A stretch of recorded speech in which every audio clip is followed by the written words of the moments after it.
आज मैं आउट हूँ सरस्वती विद्या मंदिर भियाड़ और आप एनआरआई नवल किशोर जी गोदाराई साइड में है और अठे है सुखराम जी है जगह नया कलेक्टर बनया है। कलेक्टर जी खान है भियाड़ हैंगो पहला रमेश कुमार जी जांगीर अठेरा कलेक्टर बनया, भंवरलाल जी डेलू अठेरा कलेक्टर बनया और सुखराम जी आप हम है ताजा तस्वीरों है भियाड़ स्कूल हूँ। नवल जी आपरे गांव में शानदार स्कूल स्थापित करी, आज शानदार अठे कार्यक्रम रखो। हालांकि असफलता रे हाथे कोई नहीं होए, मैंने मेणो मार दिया करे और सत्य है, लेकिन सफलता रे हाथे पूरी दुनिया है। सफलता रा गुणगान और कविताओं ये वास्ते गाओ के ताकि दूसरा टाबर ही के कितनी संघर्ष के बाद में सफलता जरूर मिले है।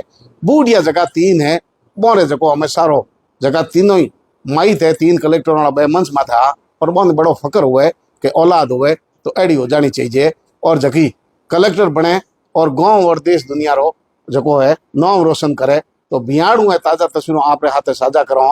नवल किशोर जी ने भी धन्यवाद दो कि ई गांव रे मो आप शिक्षा जैसो मंदिर बनायो, गांव में मिनखे निर्विरोध आप माता जी ने सरपंच भी बना दिया, तो मॉडल रूप में ग्राम पंचायत भी बनोड़ी है। 2 रुपया अगर मैंने कमाई तो ई समाज में काम आवेला और समाज रो अगर अफसर बने हुआ तो लोगों ने उम्मीद जागी है कि कल किसान रे बेटे रे हाथ में कलम होई तो अपनी तकदीर जकी है किसान रो बेटो लिखेला। बहुत बहुत बधाई सर। सुखराम बहुत बहुत शुक्रिया प्रेमाराम जी आपका, आप यहाँ पर आए और आपने फंक्शन भी अटेंड किया, इसके लिए मैं आपका भी शुक्रगुजार हूँ। सफलता रे बाद में तो 100 लोग है, असफलता के लिए क्या कहना आप? जी ये बिल्कुल सही बात है कि सफलता के या जीत के 100 बाप होते हैं और हार अनाथ होती है। मैं बहुत बार हारा, ये मेरा चौथा प्रयास था, इससे पहले 3 बार हारा और उसमें भी एक बार मैं बुरी तरह हारा जहाँ से इंसान का जिंदा बचना भी मुश्किल था। उस परिस्थिति से भी लड़ा, फिर वापस ऊपर उठा। तो मैं तो ये कहूँगा कि अगर आपको भरोसा है कि ये बच्चा प्रतिभाशाली है तो आप उसका सपोर्ट करें, आप उसका मजाक न उड़ाएं, आप उसको सपोर्ट करें, जैसा भी सपोर्ट दे सकते हो। जरूरी नहीं पैसे का सपोर्ट हो, इमोशनल सपोर्ट हो सकता है, सोशल सपोर्ट हो सकता है, हजारों प्रकार के सपोर्ट होते हैं। आज रमेश कुमार जी पहला आईएएस बिहार रा और पिताजी मंच में थे, भंवरलाल जी डेलू रे पिताजी मंच में थे, आप रे पिताजी मंच में थे। 3 पिता बोरा कौन दा मजबूत हुए जी ये सबसे बड़ी सफलता माँ बाप के लिए होती है जब उन्हें समाचार मिलता है कि बेटा कलेक्टर बन गया है। माँ बाप के लिए सबसे बड़ी सफलता जिंदगी की यही होती है, उसकी औलाद सफल हो जाए और उसमें भी अगर कलेक्टर बन जाए तो एक सोने में सुहागा जैसी बात होती है। तो आदरणीय हरिराम जी थे, आदरणीय निमाराम जी थे, मेरे पिताजी थे और वो भी मुझे सबसे बड़ी खुशी इस बात की है कि एक ही गाँव के 3 बाप मौजूद है जिनके बेटे कलेक्टर बने हैं। ये लोग जानना चाहे बिहार वाला कई चक्की रोटो है कलेक्टर बने बिहार डाला मेहनत की चक्की को आटो के है और मेहनत की चक्की है बिंगो आटो बहुत बढ़िया हुए है और बिंगो फल हैंगो ने मिले है। निबाराम जी ने मिलियो है, हरिराम जी ने मिलियो है, आज उग्राराम जी ने भी मिलियो। के युवा पीढ़ी ने आपको संदेश? युवा पीढ़ी को सबसे बड़ा संदेश तो मेरा यही है कि आप सोशल मीडिया को बहुत दूर रखें, अपने पास भी नहीं रखें और मोबाइल आपके हाथ में है। मोबाइल आपको बिगाड़ भी सकता है, सुधार भी सकता है। मोबाइल में क्या देखना है क्या नहीं देखना है वो अपने विवेक पे है। आपका विवेक सही काम करेगा तो आप मोबाइल पर अच्छी चीज़ें देखेंगे। जैसे मैंने यूट्यूब से बहुत कुछ क्लासेस देखी, यूपीएससी की तैयारी में जो इकोनॉमी ज्योग्राफी होती है, बहुत बड़े सब्जेक्ट होते हैं, वो पूरे के पूरे मैंने यूट्यूब से फ्री में क्लासें होती है, किसी टीचर्स की पढ़ाई हुई उनको देखकर मैंने वो नोट्स बनाए फिर उनको पढ़ा। तो युवाओं को सबसे बड़ा मैसेज है, आपका टारगेट जरूरी नहीं है आज मेरे को देख के मेरी बातें सुन के आपको लगे कि मैं भी कलेक्टर बनूंगा। मैं बिल्कुल कभी ये नहीं कहता। अपने टैलेंट को जाने कि मेरा टैलेंट क्या है। आप फौज में जाओ, आप टीचर बनो, कांस्टेबल, पटवारी, ग्राम सेवक, इस देश का हर सार्वजनिक कर्मचारी अपने स्तर पर देश की सेवा कर रहा है। तो आप अपनी योग्यता को, अपनी क्षमता को पहचाने और उसके अकॉर्डिंग आपका लक्ष्य निर्धारित करें। फिर उस लक्ष्य को तय करने के लिए आप पुरजोर लग जाए। कुछ भी मत सोचे कि सफलता मिलेगी असफलता मिलेगी, वो अपने आप जो अंत में आने वाला परिणाम आपके हाथ में वैसे भी नहीं होगा। तो सोशल मीडिया से दूरी बनाए रखो और खुद का एक टारगेट डिसाइड करो और उस टारगेट पे डटे रहो। आज नहीं तो कल। मैं आपके सामने अभी मैंने 1.5 घंटे में मेरी पूरी स्टोरी सुनाई। बहुत स्ट्रगल, बहुत दुख, दर्द, तकलीफ, उसमें ऐसी अनगिनत कहानियां हैं जो मैं नहीं सुना सका और भी सुनानी भी नहीं चाहिए, क्योंकि समाज का सिस्टम ऐसा है। समाज पे टारगेट होगा, लोग टारगेट होंगे तो वो एक अच्छा मैसेज नहीं जाता है। लेकिन ये हकीकत है कि समाज और बहुत सारे लोगों ने टांगे खींची, गिराने की कोशिश की, बहुत सारे ताने दिए, बहुत कुछ उल्टा सीधा मेरे फैमिली के साथ किया। मेरी फैमिली को मेंटल टॉर्चर हो या हर लेवल से कहूँ, कुछ भी कमी नहीं छोड़ी। जो उनको नहीं करना चाहिए था वो भी उन्होंने किया। फिर भी मैं डटा रहा क्योंकि मुझे पता था एक न एक दिन मैं मेरे पापा का नाम तो रोशन करूंगा। और वो दिन 22 अप्रैल का था और उससे पहले मैंने वीडियो बनाया और वो मेरे पास सबसे पहले आया, वो आपके पास मिलियन में लोगों ने देखा। उसको मिलियन में लोगों ने देखा है और उसी मैसेज यही जाता मैंने कहा यही कलेक्टर है, दूसरा वीडियो नहीं भेज रहे हो आप। मैंने तो मेरे को वो देख के यही लगा कि युवाओं को ये सोचना चाहिए कि मेहनत इतनी अच्छी करो कि रिजल्ट के बारे में आपको सोचना ही ना पड़े। मेहनत में इतना दम है कि अपना रिजल्ट तो आके ही रहेगा। कॉन्फिडेंस वाला वीडियो था वो। बिल्कुल, वो मैंने जस्ट 1 घंटा पहले मुझे सूचना मिली किसी दोस्त से कि लगभग अगले 1 डेढ़ घंटे में रिजल्ट आ जाएगा। तो मैंने सोचा मेरे पास जिंदगी का सबसे बड़ा लम्हा है जिसको मैं रिकॉर्ड कर सकता हूँ। उसके बाद मेरी जिंदगी पलटने वाली है।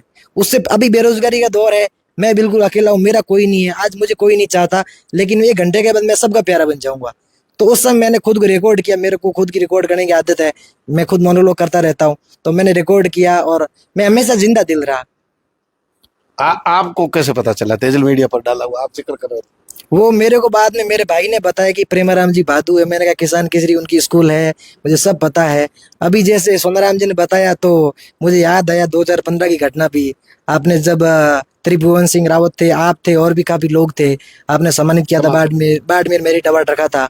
तो वो सम्मान समारोह मुझे याद है, तब मैंने आपकी भी स्टोरी जिक्र की कि प्रेमाराम जी से भी एक समय का नाता है। लेकिन उस समय मैं स्टूडेंट था, वैसे प्रेमाराम जी के लिए हजारों स्टूडेंट थे, लेकिन मुझे उस समय सम्मानित किया था। आज आपको पता नहीं था कि मैं सामने बैठा? आज मेरे को इतनी जानकारी पहले तो मिली नहीं थी। ये मुझे स्कूल मैनेजमेंट ने बताया था कि मीडिया वाले आने वाले हैं, तो मैंने कहा कि आप मीडिया वालों को थोड़ा सा रेगुलेट करना, क्योंकि कई बार सोशल मीडिया पे स्टोरियाँ इतनी वायरल हो जाती है कि कुछ लोग जिनमें कैपेबिलिटी नहीं है वे भी बड़े शहरों में चले जाते हैं, आईएएस की तैयारी, आरएस की तैयारी शुरू कर देते हैं, कोचिंगों में फीस भर देते हैं, फिर वे कोचिंग में जाना बंद कर देते हैं। तो फिर वो पेरेंट्स का पैसा भी डूब जाता है, फिर वे बच्चे भटक जाते हैं, कांस्टेबल पटवारी तैयारी करते हैं। तो आप अपनी योग्यता से लोग डिसाइड करेंगे तो वो ज्यादा बेटर होगा। राम राम साहब। राम राम साहब। कितनी खुशी, आप स्टूडेंट स्कूल निकले, आप कलेक्टर बन गया। बहुत बड़ी खुशी है। मन एक लेने को नहीं, अंग परिवार ने, पूरे गांव ने, पूरे जिले ने, जितना लोग सुने हैं नहीं बने, बहुत ज्यादा खुशी है। आप उद्योगपति हो, सब जगह जाता रहो, बामाशाह हो, लेकिन हैंगो मोटी खुशी आपने जीवन में स्टूडेंट कोई अगर आगे आयो है तो आई खुशी मोटी हुई। बिल्कुल साहब, स्टूडेंट ही जब पढ़तो पढ़तो और मतलब किशोर अवस्थाओं और पढ़तो पढ़तो जो टॉप लेवल में था, आपको मतलब जो चीज़ हासिल करया करे भी में, मतलब आईएएस बन जाना सबसे बड़ी चीज़ है, बहुत बड़ी चीज़, हमें बहुत खुशी है उसकी। 10वीं में 51,000 की छात्रवृत्ति मिली, हमें सुखराम जी जिक्र कराया, तो आ चीज तो लगी आपने कि बच्चों होशियार है। देखो, सुखराम जी ने 2-3 बातें कही, बा मैं बैठे स्टेज माथे ज़्यादा कही कोई नहीं। अब सुखराम जी एक चीज़ बताई कि मैंने 10वीं या 12वीं पास करी जने मैंने स्कॉलरशिप मिली, बा नहीं तो मतलब कोई स्कूल ने एहसान किया उसके ऊपर, नहीं तो मैं एहसान करियो, वो बांगी मेहनत को फल मिलियो बाने। मेहनत ही और स्कूल रो एक पहला निर्णय लिवड़ो के भाई मेरिट में आई तो 51,000 रुपया बचेगा। बिल्कुल बिल्कुल, वो मैं हैंग बच्चा ने हैंग समय स्कूल की पूरी टीम के सामने जो बच्चा के साथ में रूबरू होया, जन बात करी बच्चा ने कि भाई आप अगर इतना परसेंट या यूं ऊपर ले आओ और सब हिसाब अनुशासित बच्चा रहे हो तो थाने आज स्कॉलरशिप मिली, जितनी अब मैं बताई वह बच्चा ने दीवी। आप जैसे सरस्वती विद्या मंदिर बिहार में बनाई तो आपने वैसे ही स्कूल में कोई मतलब नहीं हो, इतना मोटा उद्योगपति है, लेकिन एक गांव में शिक्षा फैलाना चाहो आप और बच्चा एक जगह है मोटिवेशन होए और अफसर बने और सपनों आज साकार हो। हूँ 2007-8 की बात करूँ आपने तो ठीक है, बिन टाइम में मेरो धंधो शुरू कर दियो खुद को, और ऊपर वाले की मेहरबानी रही, पिताजी की, माताजी की, परिवार की हैंग की मेहरबानी रही भी। हूँ 2 रुपया मैंने अच्छी इनकम होगी, कमाई होगी, तो पिताजी को सपनों हो कि कहीं ते 2 रुपया अच्छा है तेरे कने तो अपन के मंदिर बनाना चाहिए, ऐडी कोई चीज़ करनी चाहिए।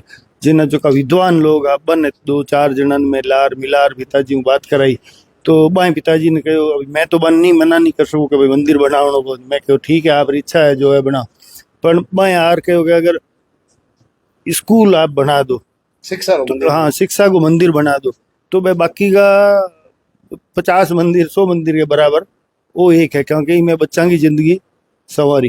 तो फिर मैं बात करी तो पिताजी एक्सेप्ट कर ली, तो भी हिसाब हुई मैं आ चीज़ बनाई। और मैं मेरे मन में भी मैं ठान ली मैं भी बहुत गरीब बैठा हूँ, बहुत गरीबी देखी है, गाँव वाला ने संग पता है, मैं तो मजदूरी करी, नमक की थैलियाँ भरी, और नमक का 50 किलो का बैग लोडिंग अनलोडिंग करया जिन टाइम मेरो वेट 48 किलो हो और 50 किलो में वजन उठायो। और ए स्टूडेंट बच्चा जगह पढ़ता नहीं जन हूँ गाँव छुट्टी आ तो 1.5 साल के बाद 1.5 साल छुट्टी आओ तो जन इतू 1.5 किलोमीटर पहले उतर जातो भी नाडी हूँ ला रहे हूँ और घरे जाओ तो क्योंकि स्टूडेंट जगह हाथ पढ़ता बाने मैं देखता तो देख कहता करे मजूर आयो मजूर आयो। और मैं तो स्टूडेंट तो मन ने मैं अपने आप ने मतलब बने बता सकतो को नहीं मिल नहीं सकतो जन हूँ छुपा रह जातो और मेरी मेहनत करतो रहतो धीरे धीरे धीरे धीरे आगे। और पिताजी पहली कहो बतायो कि रुपया कमावे कितना लियार जम देना गलत यूज नहीं करना और कटे चोरी चोरी करतो या आड़ी कोई चीज छोटे मोटे हो जब छोटी मोटी चोरी भी कर ली हुई तो बिन टाइम मैंने जूता भी बढ़िया तो बिन डर हूँ वास्तविक में आपने बाप के डर हूँ माँ मैंने कहती कि माँ मतलब पिताजी ने कहती थे काले लुई गा वो छोरे ने कूटो सही में पण पिताजी वाला जो जूता पकड़ा बढ़िया। और मास्टर जी आ चंदन सिंह जी मैं भी एक बार पिताजी आया जन बाएं भी एक दो मतलब मार दमीड़ा मिलिया तो मैं दमीड़ा वास्तविक में मेरे काम आ गया नहीं तो मैं कहीं ना कहीं भटक जाता कहीं से कोई पैसे लेके चोरी करके भाग जाता कुछ भी कर लेता। लेकिन मेरे पास भी वो बात थी कि ऑप्शन है नहीं चोरी करके घर पे आऊंगा तो मार पड़ेगी तो बिंगे लिए कभी चोरी करी कोई नहीं। और ऊपर वाले प्रार्थना कर झक्के के साथ रहे हो अच्छी तरह रहे हो गुजरात में चक्कर के अंदर रहे हो तो मैं भी सेठ है आज बन भी हूँ हर साल या साल में 2 बार 3 बार मिलन ने जो अठे बच्ची की शादी हुई जने भी अठे आया अब मतलब जिसके साथ रिलेशन बनाए हो मैं बांगो आज दिन तक भी मेरे सबके साथ अच्छो रिलेशन है और बांगी मेहरबानी हूँ।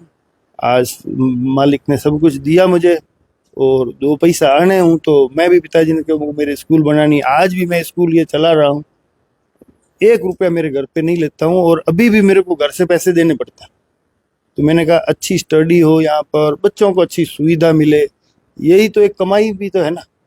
पैसे तो दूसरे बिजनेस में मिलते ही हैं कम हम काम करते उसमें मिल रहे लेकिन ये संस्था हमने प्रॉफिट करने के लिए बिजनेस करने के लिए नहीं बनाई तो इसके लिए जो भी 2 रुपए इनकम हो या मेरी जेब से भी मैं बच्चों को दूं बच्चे मोटिवेट हो ताकि बच्चे आगे बढ़ सके अपने देश का विकास हो। इतना साल रे बाद या आप मारवाड़ी एकदम बढ़िया बोलो पड़े लोग तो हिंदी अंग्रेजी में यस थैंक यू जाता रहे हूँ तो अंग्रेजी वालों तो बड़ी कौन तो हाँ मेरे काम हुआ बीती अंग्रेजी तो बोल लूँ ऑफ कोर्स बोल लूँ मैं फ्रेंच बोल लूँ बट नेशनल लैंग्वेज है भाई बोल लूँ चाइनीज के अगर है तो मतलब चाइनीज भाषा है ना चाइनीज लोग बट दूसरी भाषा बनावा कौन तो बट थे जो नहीं जन कैलकुलेटर में आंकड़ा बता दो कि मैंने इतनी चीज चाहिए क्वांटिटी से ज्यादा दे वो प्राइस सन बढ़िया मिल जाए तो मतलब आप कैलकुलेटर माथे इशारा माथे भी काम कर सको तो इंग्लिश हाँ बिल्कुल सही इंग्लिश में धीरे धीरे लोगों के साथ सीख तो गए मतलब पढ़ाई में तो मैं पढ़ियो को नहीं इंग्लिश पर आज मेरा मैं इंग्लिश में भी काम ले सकता हूँ फ्रेंच भी मुझे काम पड़ती है वो भी कर लेता हूँ लेकिन अपनी मातृभाषा नहीं छोड़नी चाहिए। नहीं बात तो कभी भूला ही कौन। अब जो सुखराम जी बतायो नहीं वो हमारे भतीज है वो मारवाड़ी बोले छोटे बच्चे हूँ लेन बड़ा तक हर कोई घरे आवे मतलब मदर ने तो हिंदी आवे कौन अंग्रेजी तो ना ही कौन मेरी वाइफ अनपढ़ है हमारे परिवार में लुगाइया तो है अनपढ़ है अब मैं हिंदी कटूँ ले आई बताओ तो मैंने मारवाड़ी तो बोलनी जरूरी है ताकि हमारा संपर्क रहे नहीं तो बच्चा एकदम इंग्लिश पढ़ गया तो फिर लारे माँ और बच्चों को हाँ समाज है कौन आपस में बातचीत भी कौन तो यहाँ रहनो गांव में रहनो और गांव जुड़न रहनो गांव के लिए अच्छो करनो मारवाड़ी बोलनी स्कूल में जाओ आपकी स्कूल की लैंग्वेज है उसमें बोलो आप लेकिन साथ साथ गांव की घर की यहाँ की लैंग्वेज आपको आनी जरूरी है। नवल किशोर जी के बाद में